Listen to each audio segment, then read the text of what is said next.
रुधिर की। रुधिर माने खून। क्या है? खून।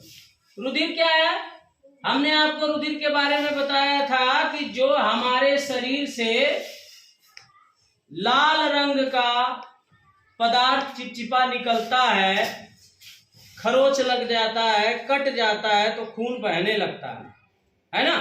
रुधिर जो होता है सभी कशेरुकी जंतुओं में ही पाया जाता है जिनमें रीढ़ की हड्डी पाई जाती है। क्लियर है बात? रुधिर दो तरह के होते हैं। एक रुधिर के जो होते हैं वो कणिकाएं होती हैं, जिसमें आपको लाल रुधिर कणिका, श्वेत रुधिर कणिका और प्लेटलेट्स के बारे में मैंने आपको बता दिया। दूसरा हमने बताया आपको कि एक प्लाज्मा होता है रुधिर का, जो रुधिर का 55 से लेकर के 60% भाग प्लाज्मा का होता है। प्लाज्मा क्या करता है? प्लाज्मा में 90% पानी होता है, वाटर पाया जाता है, और 10% कार्बनिक और अकार्बनिक पदार्थ। कार्बनिक पदार्थ की वजह से ब्लड जो है वो क्षारीय होता है, लेकिन अकार्बनिक की वजह से, कार्बनिक की वजह से उसमें ग्लूकोज, प्रोटीन, एसिड, ये सब चीजें क्या होती हैं?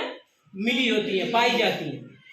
अब प्रश्न आता है कि जब लोगों को चोट लग जाता है, कट जाता है, तो खून बहने लगता है, तो खून रुकता कैसे है?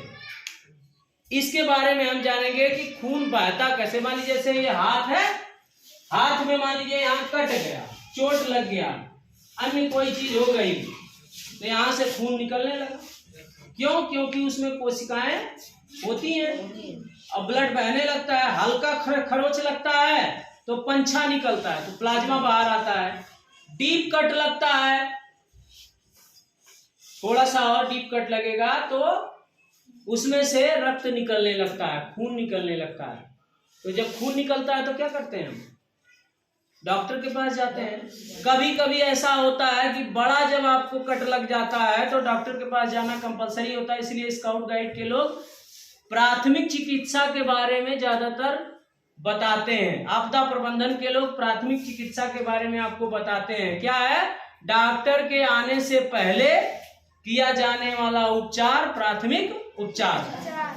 इसीलिए फर्स्ट एड बॉक्स हर स्कूलों में रखा रहता है।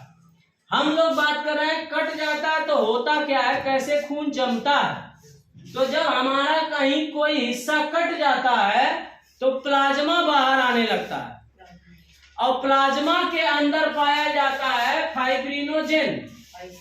क्या पाया जाता है? फाइब्रिनोजेन पाया जाता है।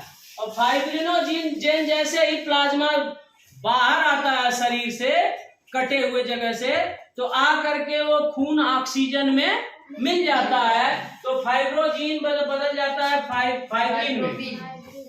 फाइब्रिनोजेन किसमें बदल जाता है? फाइब्रिन में बदल जाता है। और फाइब्रिन में बदलते ही क्या होता है? ये फाइब्रिन एक जाल बना लेता है कोशिकाओं का। ही क्या बना लेता है?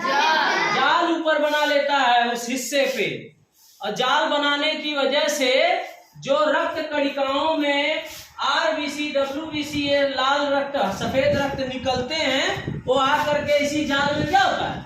उलझ जाता है। जैसे जाल में कोई जीव आकर के पकड़ा जाता है, उलझ जाता, बाहर नहीं निकल पाता, वैसे डब्ल्यूबीसी और आरबीसी आकर के उलझ जाता है। और उलझने की वजह से वो क्या होते हैं? धीरे धीरे आप देखते हो कि रक्त जो है थक्का बन जाता है, जम जाता है। और जमने के बाद कुछ समय के बाद अब आप देखोगे तो जमे हुए हिस्से वो सूखने लगते हैं। लेकिन अगर उसमें हल्का फुल्का इन्फेक्शन हो गया तो वो चिपचिपा पदार्थ एक बार थोड़ा सा पीले रंग का निकलने लगता है। उस चिपचिपे पदार्थ को कहते हैं सीरम। क्या कहते हैं? सीरम। तो ये क्लियर हो गई बात क्लियर हो गई ना कि कैसे ये जमता है और सीरम क्या है, इसके बारे में आपको पता है। अब हम लिखेंगे, ठीक।